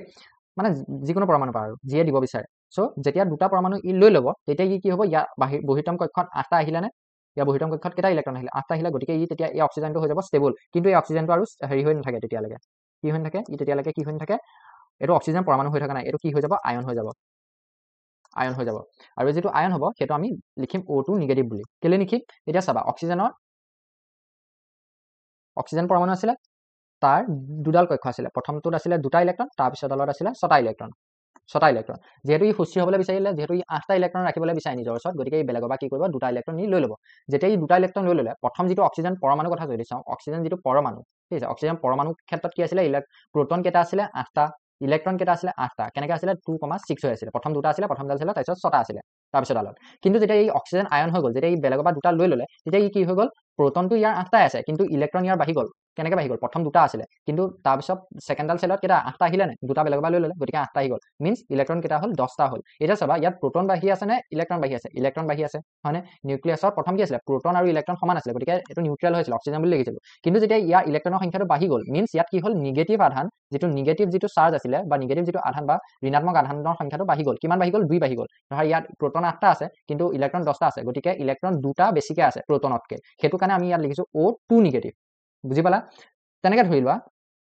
সোডিয়ামৰ ক্ষেত্ৰত যদি চাওঁ সোডিয়ামত 3টা চেল থাকে এইবিলাক তোমালোকে কওঁতে আহি যাব ধৰা এটমিক নাম্বাৰ চাবা তেনেকৈ তোমালোকে আঁকি চাবা হ'ল 2টা আহিলে তাৰপিছত ডালত 8টা আহিলে আৰু মেক্সিমাম কেইটা থাকিব বা ইলেক্ট্ৰন সেইটো চাই ল'বা তেনেকৈ আঁকিব পাৰিবা 8টা আহিলে তাৰপিছত ডালত এটা থাকিলে হ'ল এই যিটো তোমাৰ সোডিয়াম যিটো এটম ইয়াৰ ওচৰত কি আছে এটা ইলেক্ট্ৰন বেছিকৈ আছে এতিয়া ই যদি 7টা বেলেগৰ পৰা লৈ লয় তেতিয়া বহিৰ্তম কক্ষত 8টা আহি যাব কিন্তু এইটো বেছি কষ্ট হ'ব 7টা বেলেগতকৈ লোৱাতকৈ এই এটা যদি বেলেগক দি দিয়ে তেন্তে কি হ'ব ইয়াৰ বহিৰ্তম কক্ষ এডাল নাইকিয়া হৈ যাব যিহেতু ইয়াত ইলেক্ট্ৰন নাথাকে এডাল নাইকিয়া হৈ যাব গতিকে তাৰ বহিৰ্তম কক্ষ এডাল হৈ যাব আৰু এডালত কেইটা থাকে অলৰেডি 8টা ইলেক্ট্ৰন আছে গতিকে ই কি হৈ যাব ষ্টেবল হৈ যাব গতিকে সোডিয়ামে কি কৰিব এটা ইলেক্ট্ৰন লুজ কৰিব বেলেগক দি দিব গতিকে যিটো সোডিয়াম আয়ন হ'ব সেইটো কি হ'ব তাৰ প্ৰথম প্ৰোটন কেইটা আছিলে 11টা কিন্তু ইলেক্ট্ৰন কেইটা হ'ব 10টা কেলে কাৰণ এটা বেলেগক দি দিলে ঠিক আছে প্ৰথম 2,8 হৈ যাব মানে বহিৰ্তম কক্ষত 8টা আহিলে যেনেকৈ ইয়াত 8টা আহিলে ইয়াতো 8টা আহিলে ঠিক আছে গতিকে ইয়াৰ কি হ'ল যে এটা ইলেক্ট্ৰন যিহেতু ই বেলেগক দি দিলে সেইকাৰণে ইয়াত ইলেক্ট্ৰনৰ সংখ্যা কমি গ'ল মানে নিগেটিভ আধান ইয়াত বাঢ়িছিলে নহয় অক্সিজেনৰ ইয়াত আকৌ কমি গৈছে কেলে কাৰণ ইয়াত প্ৰোটন 1 বেছি আছে যেহেতু ইয়াত প্ৰোটন এটা বেছি আছে গতিকে এইটো লিখিম Na পজিটিভ দাদা এইটোতো Na1 পজিটিভ লিখিব লাগিছিলে কিন্তু 1টো নিলিখাকেও লিখিব পাৰি Na পজিটিভ 1টো নিলিখা মানে একো নিলিখা থাকিলে 1 বুজায় চ' Na পজিটিভ হৈ যাব কেলে পজিটিভ কাৰণ ইয়াত পজিটিভ আধান বেছি আছে আৰু এইটো নিগেটিভ কিয় হ'ল কাৰণ ইয়াত নিগেটিভ আধান বেছি আছে অ'কে এইটোক লৈও কনফিউজ নহ'বা যে ছেকেণ্ড চেলতে তোমাৰ 8টা ইলেক্ট্ৰন এতিয়া ধৰা 2টা এক্সাম্পল দিলোঁ 2টাতে তোমাৰ 8টা ইলেক্ট্ৰন 2 নম্বৰ চেলডালতে হৈ গ'ল কিন্তু কিছুমানে এনেকুৱাও থাকিব পাৰে যে 3 নম্বৰ যিডাল চেল সেইডালত 8টা আহি গ'ল বহিৰ্তম কক্ষ বহুতৰে মানে দুডালতে যে সবাই ইলেক্ট্ৰন এৰাই হৈ যাব তেনেকুৱা নহয় কিছুমানৰ বাহিও থাকিব পাৰে গতিকে 3 নম্বৰ ডালতো 8টা আহিব পাৰে চ' 2,8,8 হ'লেও এইটো ষ্টেবল হ'ব কাৰণ একেবাৰে বহিৰ্তমডাল চাবা এইকেইটা বাদ দিয়া একেবাৰে বাহিৰত থকা ডালত ষ্টেবল হৈ আছে কাৰণ 8টা আছে বুজি পালা হিলিয়াম অলৰেডি ষ্টেবলেই হিলিয়ামবিলাক ষ্টেবলেই এইবিলাকক নোবেল গেছ বুলি কয় ঠিক আছে নোবেল গেছ বুলি কয় এইবিলাকৰ কি হয় যে এইবিলাকৰ বিষয়ে তোমালোকে চেপ্টাৰ 5ত আৰু ভালদৰে পঢ়িব পাৰিবা কিন্তু মই এনেই বুজাই দিছোঁ আৰু যে হিলিয়ামৰ ক্ষেত্ৰত যদি চাওঁ হিলিয়ামত কক্ষডালত অলৰেডি তোমাৰ 2টা ফাৰ্ষ্ট চেলতে বা যেহেতু চেল এডালে হিলিয়ামৰ পাৰমাণৱিক সংখ্যা 2 গতিকে ইয়াৰ ইলেক্ট্ৰন আৰু প্ৰোটন 2টা আছে গতিকে ইয়াৰ 2টা অলৰেডি আছে তোমাৰ হেৰি কি বুলি কয় ইলেক্ট্ৰন অ'কে একেবাৰে বাহিৰত থকা চেলডালত সেইটো কাৰণে এইটো অলৰেডি ষ্টেবল গতিকে ই ইলেক্ট্ৰন নিদিয়েও ইলেক্ট্ৰন নলয় গতিকে এইবিলাক মানে একো ৰিয়েকশ্যন নকৰে এইবিলাকে কিন্তু যিহেতু এইবিলাকে যিবিলাক তোমাৰ ষ্টেবল হৈ নাথাকে ইহঁতক বেলেগৰ পৰা ইলেক্ট্ৰনৰ প্ৰয়োজন হয় নাইবা বেলেগক দিবলৈ প্ৰয়োজন হয় সেইটো কাৰণে ইহঁতে কি কয় ৰিয়েকশ্যন কৰে ৰাসায়নিক বিক্ৰিয়াত অংশগ্ৰহণ কৰে বুজিলা আৰু যেতিয়া ৰাসায়নিক বিক্ৰিয়া হৈ যায় তেতিয়া ইহঁতি হয় নিজৰ প্ৰমাণ দি দিব নহ'লে বেলেগৰ পৰা লৈ ল'ব বুজিলা ঠিক আছে এতিয়া যে সেইখিনিলৈকে ঠিকে আছে আৰু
যেতিয়া তোমাৰ ধনাত্মক আধান বাঢ়ি যায় মানে ধৰা ইলেক্ট্ৰন বেলেগক দি দিলে কি হ'ব ধনাত্মক আধান বাঢ়ি যাব প্ৰথম ধৰা ইলেক্ট্ৰন আৰু প্ৰটনৰ সংখ্যা সেম থাকে পৰমাণু কিন্তু যেতিয়া ইলেক্ট্ৰন বেলেগক দি দিব ইলেক্ট্ৰন যেতিয়া বেলেগক দি দিয়া মানে কি নিজৰ ওচৰত কমি যাব কমি গ'লে কি হ'ব প্ৰটনৰ সংখ্যাটো বাঢ়ি যাব অৰ্থাৎ ইয়াত ধনাত্মক আধান বাঢ়ি যাব গতিকে সেইবিলাকক পজিটিভ চাইনেদি কোৱা হয় আৰু এনেকুৱা ধৰণৰ আয়নবিলাকক কোৱা হয় কেটায়ন বুলি কি বুলি কোৱা হয় কেটায়ন মিন্স মানে পজিটিভ আধান বেছি আৰু যিবিলাকে বেলেগৰ পৰা লৈ লয় ধৰা ক্লৰিনে কি কৈছে বেলেগৰ পৰা ইলেক্ট্ৰন লৈ লৈছে বেলেগৰ পৰা ইলেক্ট্ৰন লৈ ল'লে ইয়াত প্ৰটনতকৈ ইলেক্ট্ৰনৰ সংখ্যা বাঢ়ি গ'ল মিন্স ইয়াৰ ঋণাত্মক আধান বাঢ়ি গ'ল গতিকে Cl নিগেটিভ এইটো কি হৈ যাব এটা এনাইন চ' তোমালোকে আয়ন মানে কি এতিয়ালৈকে বুজি পালা চ' এইখিনি আছিলে আজি ক'বলগীয়া যে পৰমাণু এটা গঠন কেনেকৈ হয় আৰু পৰমাণুৰ ধৰা কিছুমান চেল থাকে চেলবিলাকৰ ইলেক্ট্ৰনবিলাক ঘূৰি থাকে আৰু যেতিয়া ৰাসায়নিক বিক্ৰিয়া হ'ব হয় তেতিয়া কি কয় যিবিলাকে বিক্ৰিয়া কৰে আৰু নোবল গেছবিলাকে নহয় ধৰা হিলিয়ামে নকৰে কিন্তু বাকীবিলাকে হিলিয়ামৰ নিচিনা আৰু ঢেৰ আছে সেইখিনি পিছত বুজোৱা হ'ব কিন্তু এতিয়া চিম্পল ফাণ্ডা এইটোৱে যে যিবিলাক তোমাৰ পৰমাণু থাকে সেইবিলাকৰ ইলেক্ট্ৰনবিলাক ভাগ বতৰা কৰে যেটা ইলেক্ট্ৰন ভাগ বতৰা কৰে সেইটো কোৱা হয় যোজ্যতা আৰু যেতিয়া ইলেক্ট্ৰন ভাগ বতৰা কৰিব সেইটো কৈ দিয়া হয় আয়ন বুলি ক্লিয়াৰ আৰু আয়নবিলাকে হয় এতিয়া তোমালোকৰ কথা হ'ল যে অ'কে এতিয়া আমি বুজি পালোঁ আয়ন মানে কি যে আয়ন মানে কি হয় এটা পৰমাণু অ'কে হয় এটা পৰমাণু নহ'লে পৰমাণু সমূহ হ'ব পাৰে বা পৰমাণু সমূহ ঠিক আছে পৰমাণু সমূহ যেতিয়া কি হ'ব মানে অণু আৰু পৰমাণু সমূহ মানে কি অণু ঠিক আছে পৰমাণুতকৈ এটাতকৈ বেছি পৰমাণু থকা মানে কি অণু গতিকে ইহঁতে কি কয় যেতিয়া ইলেক্ট্ৰন লুজ কৰে বা গেইন কৰে তেতিয়া ইহঁতত কি আহি যায় চাৰ্জ আহি যায় ঠিক আছে চাৰ্জ আহি যায় যাক কোৱা হয় আয়ন বুলি ঠিক আছে সেইখিনিকে আমি বুজি পাই গ'লোঁ এইখন ক্লিয়াৰ এতিয়া কথা হ'ল যে এটা বিক্ৰিয়া কেনেকৈ হয় ৰাসায়নিক বিক্ৰিয়া তাত কি ঘটায় বেছিকেলি কি হয় যে ধৰা ছ'ডিয়াম আছে ঠিক আছে এটা আছে ছ'ডিয়াম চ' ছ'ডিয়ামৰ ওচৰত এটা ইলেক্ট্ৰন বেছিকৈ আছে ঠিক আছে যদিহে ই এটা ইলেক্ট্ৰন দি দিয়ে তেতিয়া ইয়াৰ বহিতম কক্ষত 8টা ইলেক্ট্ৰন আহি যাব গতিকে এটা ইলেক্ট্ৰন ইয়াৰ বাঢ়ি আছে ক্লৰিনৰ যদি চোৱা একেবাৰে যিডাল বহিতম কক্ষত তাত ইলেক্ট্ৰন এটা কমি আছে মানে ইয়াক এটা ইলেক্ট্ৰন লাগে ইয়াক নালাগে বুজি পালা যদি বেলেগক দি দিয়ে ই ষ্টেবল হ'ব যদি লৈ লয় তেন্তে ই ষ্টেবল হ'ব বুজি পালা ক্লৰিনৰ কথা কৈ আছে এইটো নিগেটিভ নহয় দেই ঠিক আছে একেলগে ঠিকে আছে এতিয়া ইলেক্ট্ৰন ইয়াক এটা লাগে আৰু ইয়াক এটা নালাগে মিন্স ইয়াৰ মানে একেবাৰে বহিতম কক্ষত 7টা ইলেক্ট্ৰন আছে গতিকে ই 8টা কৰিবলৈ হ'লে ই এটা লৈ ল'ব 7টা বেলেগক দিয়াতকৈ এটা বেলেগৰ পৰা লৈ লোৱে ভাল মানে ইজি হ'ব গতিকে ছ'ডিয়ামে কি কৰিব যে এটা ইলেক্ট্ৰন বেলেগক দি দিব এটা ইলেক্ট্ৰন ই লুজ কৰি দিলে সেই ইলেক্ট্ৰনটো কি কৰিব এই ক্লৰিনে লৈ ল'ব ঠিক আছে তেতিয়া এই দুইটাৰ মাজত কি আহি যাব বন্ড আহি যাব মানে দুইটা লগ খাই যাব বন্ডেড মানে কি লগ খাই যাব আৰু চ' মানে বিক্ৰিয়া ঘটি দুইটাৰ ৰাসায়নিকভাৱে যোজিত হৈ যাব চ' এইটো কি হৈ যাব NaCl ঠিক আছে এতিয়া এইবিলাক এইটো যে NaCl বুলি লিখিলোঁ কেনেকৈ লিখিলোঁ সেইটো পিছত ক'ম কিন্তু বুজি পালা চ' কি হয় যে বিক্ৰিয়া এটা মানে যৌগ কেনেকৈ গঠন হয় বা আমি যেতিয়া ৰাসায়নিক সমীকৰণবিলাক যেতিয়া লিখোঁ এফালে এটা লিখিলোঁ তাৰপিছত এইফালে এটা ডাঙৰকৈ কিবা এটা লিখা থাকে বা এটা দুটা তিনিটা কিবা এটা লিখা থাকে চ' সেইটো যে লিখে কেনেকৈ লিখে বা MG আছিলে প্লাছ O2 আছিলে এইফালে যে MgO বুলি লিখিলোঁ কেনেকৈ লিখিলোঁ চ' MgO কি হ'ল যে ইয়াৰ ইলেক্ট্ৰন মেগনেছিয়ামৰ ওচৰত কি থাকে ঠিক আছে মেগনেছিয়ামৰ ওচৰত কি থাকে দুটা ইলেক্ট্ৰন বেছিকৈ থাকে মানে ই দুটা ইলেক্ট্ৰন বেলেগক দি দিয়ে বুজি পালা অ'কে আৰু ই অক্সিজেনে কি কয় দুটা ইলেক্ট্ৰন বেলেগৰ পৰা লৈ লয় ঠিক আছে দুটা ইলেক্ট্ৰন বেলেগৰ পৰা লৈ লয় ফলস্বৰূপত কি হৈ যায় MgO হৈ যায় দুইটা বণ্ডত লাগ খাই যায় বুজি পালা MgO ওচৰত দুটা ইলেক্ট্ৰন বেছিকৈ থাকে আৰু অক্সিজেনৰ ওচৰত দুটা ইলেক্ট্ৰন কমকৈ থাকে অ'কে চ' ই কি কয় বেলেগক দি দিয়ে আৰু ই ইয়াৰ পৰা লৈ লয় চ' তেনেকৈ হৈ যায় এতিয়া এইটো কেনেকৈ লিখে সেইটো পিছত গম পাম কিন্তু মেইন কথাটো হ'ল যে যেতিয়া আয়ন হৈ যায় আয়ন হৈ গ'লে এটা যৌগ গঠন হৈ যায় মানে আয়ন হ'ব লাগে প্ৰথম পৰমাণু থাকে আৰু পৰমাণুটোৱে যেতিয়া ইলেক্ট্ৰন ভাগ বতৰা কৰে তেতিয়া ই আয়ন হৈ যায় বুজি পালা সেইখিনিকে ঠিকে আছে এতিয়া চাবা এতিয়া আমি চাম যে ৰাসায়নিক কেমিকেল ফৰ্মুলা কেনেকৈ লিখে how to right chemical formula যে কেমিকেল যে ফৰ্মুলাবিলাক ধৰা MgO হ'ল NaCl কেনেকৈ লিখে সেইটো লিখা এটা ইজি মেথড আছে ঠিক আছে সেইটো কি হয় যে যেতিয়া আয়নটো যি দুটা আয়নৰ মাজত হ'ব ধৰা কি হ'ব মানে যি দুটা আয়নৰ মাজত ইলেক্ট্ৰনৰ ভাগ বতৰা হ'ব সেইকেইটা আমি প্ৰথম জানি ল'ম ধৰা তোমাক হৈছে যে এলুমিনিয়াম তোমাক যেনেকৈ ক'লে যে এলুমিনিয়াম অক্সাইডৰ সংকেত লিখা মানে সংকেতটো কেনেকুৱা হ'ব এনেকৈতো আমি ক'ব পাৰোঁ যে এইটো এলুমিনিয়াম অক্সাইড কিন্তু সেইটো আমি এনেকৈ লিখি নহয় Al2O3 এইটো লিখাতহে দিগদাৰ হয় চ' এইটো কেনেকৈ লিখে সেইটো আমি নাজানো হয়নে সেইটোৱে আজি তোমালোকৰ প্ৰব্লেম এটা ডাঙৰ প্ৰব্লেম এটা চল্ভ হ'ব গতিকে ভিডিঅ'টো চাই থাকিবা ঠিক সেইটো আমি কেনেকৈ লিখিম চাবা প্ৰথম কৈছে এলুমিনিয়াম গতিকে এলুমিনিয়ামটো Al আৰু অক্সাইডটো O এতিয়া চাবা এলুমিনিয়াম এটা কেটায়ন হয় কেটায়ন মিন্স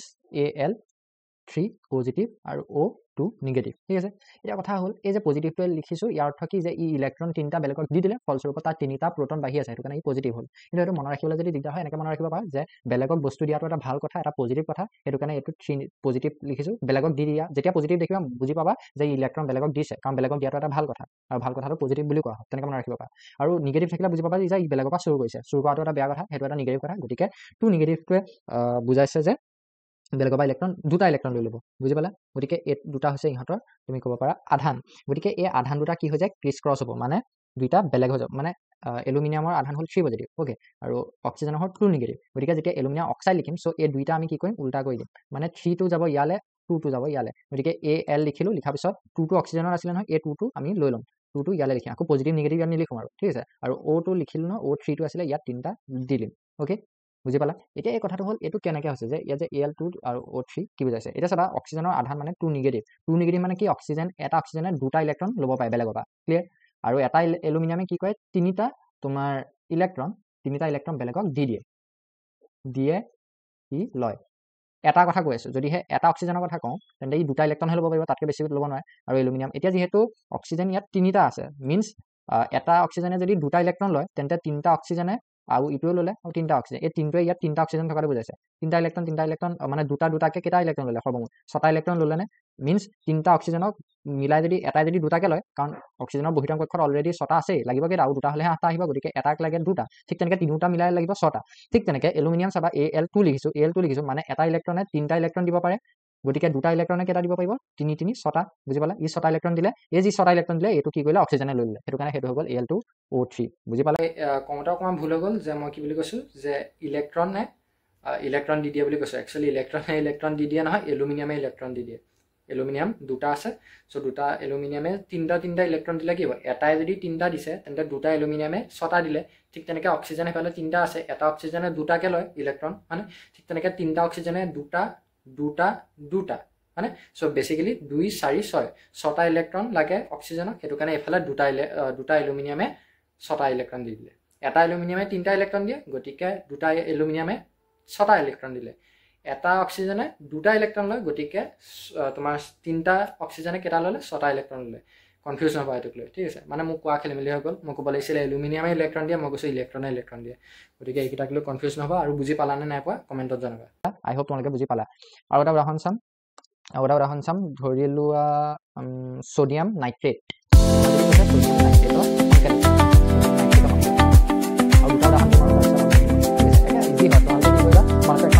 য'ত আয়নৰ নাম আছে চিহ্নবিলাক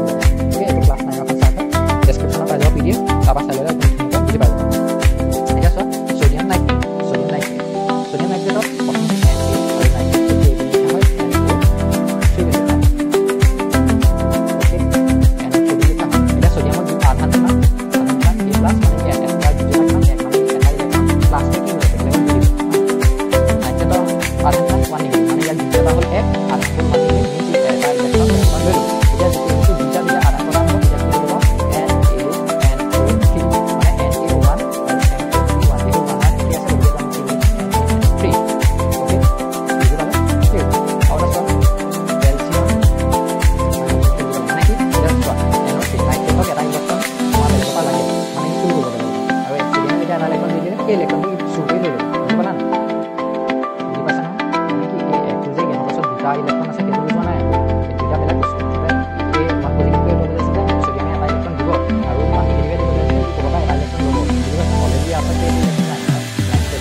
পাই যাবা এইবিলাক যৌগবিলাকৰ নাম থাকে নহয় কিতাপত তাৰপৰা তোমালোকে বনাই চাই যাবা calcium hydroxide okay calcium hydroxide এটা হৈছে CA হাইড্ৰক্সাইডৰ লিখা হয় OH বুলি ক্লিয়াৰ এতিয়া হাইড্ৰক্সাইড বুলি যে কৈছোঁ এইটো পৰমাণু নহয় আকৌ এইটো এটা অণু আছিলে যিটো আয়ন অ'কে হাইড্ৰক্সাইড আয়ন এতিয়া আয়ন কেলে কাৰণ ইলেক্ট্ৰন হয় লুজ কৰিব নহ'লে গেইন কৰিব কেলছিয়ামৰ মানে তোমাৰ আধান কিমান 2 পজিটিভ হাইড্ৰক্সাইডৰ আধান কিমান OH 1 নিগেটিভ অ'কে এতিয়া অৰ্থাৎ এতিয়া কি কৰিব কেলছিয়ামৰ 2টো ইয়ালৈ গুচি যাব ইয়াৰ 1টো ইয়ালৈ গুচি যাব চ' CA1 OH এটা তোমালোকে ভাবিবা 2 টো এইখিনি লিখিম নাই এইখিনি লিখিম নাই এনসাৰ হ'ব এটা জায়গাটো লিখিব নালাগে এইখিনিটো লিখিব নালাগে এইখিনিটো লিখিব নালাগে আমাৰ কথাটো হ'ল যে দুইটাতে লাগি আছে গতিকে ইয়াত এটা ব্ৰেকেট দি পেলাই ইয়াত 2 লিখি দিম এটা এইটো কি হৈ যাব CaOH2 বুলি লিখিম এই 1 টো নিলিখিলেও হয় মানে বুজি পালা এইটো বুজাবলৈ তোমালোকে লিখিলো OH2 বুজি পালো এতিয়া চাবা ইয়াৰ অৰ্থটো কি যে ক্যালসিয়ামে কি কৰিছে দুটা ইলেক্ট্ৰন বেলেগক দিব কিন্তু হাইড্ৰক্সাইড যেটো আয়ন বা হাইড্ৰক্সাইড যেটো তোমাৰ অণু আছে ঠিক আছে তাৰ ওচৰত এটা ইলেক্ট্ৰন হে ই বেলেগৰ পৰা ল'ব পাৰিব মানে ইয়াৰ বাহিৰতম কক্ষ তোমাৰ 7টা ইলেক্ট্ৰন আছে গতিকে ইয়াক এটা ইলেক্ট্ৰন লাগে গতিকে ই কি কৰিব ইয়াৰ পৰা এটা ইলেক্ট্ৰন হে ল'ব পাৰিব আৰু এটা ইলেক্ট্ৰন ই যেহেতু মানে ক্যালসিয়ামে দুটা ইলেক্ট্ৰন পঠিয়ালে কিন্তু এটা হাইড্ৰক্সাইডে এটাহে ল'লে বাকি এটা বাকি থাকিল নাই হেতু কাৰণে দুটা হাইড্ৰক্সাইড আহি গ'ল ইয়াত যে 2 লিখিলো হেতুৱে বুজাইছে যে দুটা হাইড্ৰক্সাইড আছে গতিকে এটা ইয়াৰ এটা ইলেক্ট্ৰন ই ল'লে আৰু ইটো ইলেক্ট্ৰন ই ল'লে বুজি পালা হেতু কাৰণে এটো হৈ গ'ল OH হোল প্ৰাইস আই হোপ তোমালোকে ধুনিয়াকে একদম বুজি পাইছা এখিনলৈকে আৰু এটা জাস্ট ওয়ান মোর এক্সাম্পল দিম হেতু আছে ক্যালসিয়াম অক্সাইড তোমালোকক যদি কয় ক্যালসিয়াম অক্সাইডটো লিখি দেখুৱা সংকেতত কেনেকৈ লিখিম ওকে তোমালোকে একদম আয়নখিনি মনত ৰখাটো একদম ইম্পৰ্টেন্ট গতিকে তোমালোকে যিখন চাৰ্ট দিম মনত ৰাখি থবা সেইখনৰ পৰাই মেইনলি ইউজ হৈ থাকে ঠিক আছে ক্যালসিয়াম অক্সাইড মানে অক্সিজেন ক্যালসিয়ামৰ যুজৰা কিমান 2 পজিটিভ 2 নিগেটিভ ওকে তাৰ মানে কি ক্যালসিয়ামে দুটা ইলেক্ট্ৰন দিব আৰু ইয়াৰ ক্ষমতা আছে দুটা ইলেক্ট্ৰন ল'ব গতিকে এটো ক্ৰিস ক্ৰস কৰি দিয়া Ca2O2 ইয়াৰ আকৌ পজিটিভ নিগেটিভ ইয়াখিনি লিখি নিদিবা আকৌ সংখ্যা ভুল হ'ব এখন ইয়াত পজিটিভ নিগেটিভ ইয়াত নিলিখা আৰু বুজি পালা এটো Ca2O2 হ'ব গতিকে 2 2 সেম আছে গতিকে আমি CaO লিখি দিম যেতিয়া সেম নাম্বাৰ আহিব তেতিয়া একো নিলিখো বুজি পালা আৰু যেতিয়া তোমাৰ হেকলৈকে আই হোপ তোমালোকে বুজি পালাই গতিকে CaO লিখিম মিন্স কি যে ই দুটা ইলেক্ট্ৰন দিলে আৰু ই দুটা ইলেক্ট্ৰন লৈ ল'লে হেকলৈকে ঠিক আছে আৰু এটা দিও লিখি মু ভাল লাগিছে আৰু তোমালোকৰ তেনেকৈ ভাল লাগিব ammonium sulphate okay ammonium sulphate হেতু কেনেকৈ লিখিম এমোনিয়াম সালফেট এমোনিয়ামটো কেনেকৈ লিখা হয় NH4 ইয়াৰ আধান কিমান 1 পজিটিভ মানে ই এটা ইলেক্ট্ৰন বেলেগক দিব পাৰিব গুটে NH4 ঠিক আছে অকল নাইট্ৰজেনে নহয় বা অকল হাইড্ৰজেনে নহয় দুই গুটেটো কথা কৈ আছো গুটে NH4 টোৱে এটা তোমাৰ আয়নৰ গতে মানে ৰিয়েক্ট কৰিছে বুজি পাইছানে হেতু কাৰণে এটো এটা আয়ন মানে এটা ইলেক্ট্ৰন দি দিব ঠিক তেনেকৈ SO4 সালফেটৰ হল আধান আছে 2 নিগেটিভ মিন্স ইয়াৰ অৰ্থটো কি যে ই এটা ইলেক্ট্ৰন ই দুটা ইলেক্ট্ৰন ল'ব আৰু ই এটা ইলেক্ট্ৰন দিব পাৰিব গতিকে এটো ক্ৰিস ক্ৰস কৰি দিয়া NH4 এতিয়া এই দুইটো আমি এইখিনি নিলিখো গুটেটো লিখি 2 লিখি দিম যেনেকৈ OH ত আমি কি লিখিছো দুইটো এনেকৈ লিখিছিলো মানে দুইটা ক্ষেত্ৰতে হ'ব দুইটো ঠিক তেনেকৈ ইয়াতো কি হ'ব যে NH4 whole price then SO4 এতিয়া 1 2 নিলিখোম কাৰণে আমি একো লিখা নাই বুজি পালা অৰ্থাৎ কি NH4 দুটা আছিল ওকে NH4 দুই মানে কি দুটা বুজাইছে ইয়াত বুজি পালা NH4 দুটা আছে প্ৰত্যেককে এটা ইলেক্ট্ৰন দি দিলে কাৰণ ইয়া এটা NH4 এটা ইলেক্ট্ৰন দিব পাৰিব আৰু SO4 ৰ ওচৰত ক্ষমতা কিমান যে ই দুটা ইলেক্ট্ৰন ল'ব পাৰিব 2 নিগেটিভ মানে কি দুটা ইলেক্ট্ৰন ই কি কৰিব চুৰ কৰিব বুজি পালা গতিকে এই যে দুটা ইলেক্ট্ৰন ল'লে এই দুটা ই লৈ ল'লে দুটা লাগে যে এই দুটা হৈ গ'ল দুইটা ষ্টেবল হ'ল আৰু দুইটা যুজ্য হয় এনেকৈ মানে দুইটা কি হ'ল লগ খাই গ'ল এটো সংকেতটো হ'ব NH4 to SO4 okay clear so তোমালোকে বুজি পালা এখলৈকে এনেকৈ যেতিয়া তোমালোকে লিখি থাকিবা আহি যাব আৰু এটা লাষ্ট কৰি দিছো হেতু আছে সোডিয়াম কাৰ্বনেট মই কৈ যোৱা আগতে তোমালোকে কৰি আদায় কৰা ঠিক আছে মানে ধৰা মই লিখি আছো ন তাৰ আগতে তোমালোকে লিখিবলৈ ট্ৰাই কৰা সোডিয়াম কাৰ্বনেট সোডিয়ামৰ হ'ল Na কাৰ্বনেটৰ হ'ল CO3 ওকে মই কৈ দিছো সোডিয়ামৰ যেটো আধান হেতু আছে 1 পজিটিভ কাৰ্বনেটৰ হ'ল 2 নিগেটিভ নিজে লিখা ভিডিওটো পজ কৰি পেলাই নিজে লিখা আৰু চোৱা যে শুদ্ধ হৈছে নে নাই হয় ওকে এটা চাবা ইয়াটো ক্ৰিস ক্ৰস হ'ব এনেকুৱা হৈ যাব মানে সো Na2CO3 1 2 আমি নিলিখোঁ এটা কথা হ'ল কি বুজাইছে যে কাৰ্বনেটৰ ওচৰত দুটা ইলেক্ট্ৰন ই চুৰ কৰিব পাৰে আৰু সোডিয়ামৰ ক্ষমতা যে এটা সোডিয়ামে এটা ইলেক্ট্ৰন দিব পাৰিব গতিকে সোডিয়ামে ধৰা এটা ইলেক্ট্ৰন দি দিলে যেনিবা ঠিক আছে 1 পজিটিভ মানে এটা ইলেক্ট্ৰন ই দান কৰিলে ধৰা বেলেগক দি দিলে কিন্তু কাৰ্বনেটৰ ওচৰত কি ই দুটা ইলেক্ট্ৰন লাগে ইয়াক ষ্টেবল হ'বলৈ গতিকে এটা লৈ ল'লে আৰু এটা বাকি থাকিলে নাই গতিকে হেতু ক'বা দিব হেতু আৰু এটা সোডিয়ামে দি দিব হেতু কাৰণে আমি 2 লিখিছো মানে দুটা সোডিয়ামে দুটা ইলেক্ট্ৰন দিলে এটা ইলেক্ট্ৰন দিলে আৰু এটা ইলেক্ট্ৰন দিলে আৰু দুটা লাগে কাক কাৰ্বনেটে লৈ ল'লে বুজি পালা সো এটো হৈ গ'ল সোডিয়াম কাৰ্বনেটৰ সূত্ৰ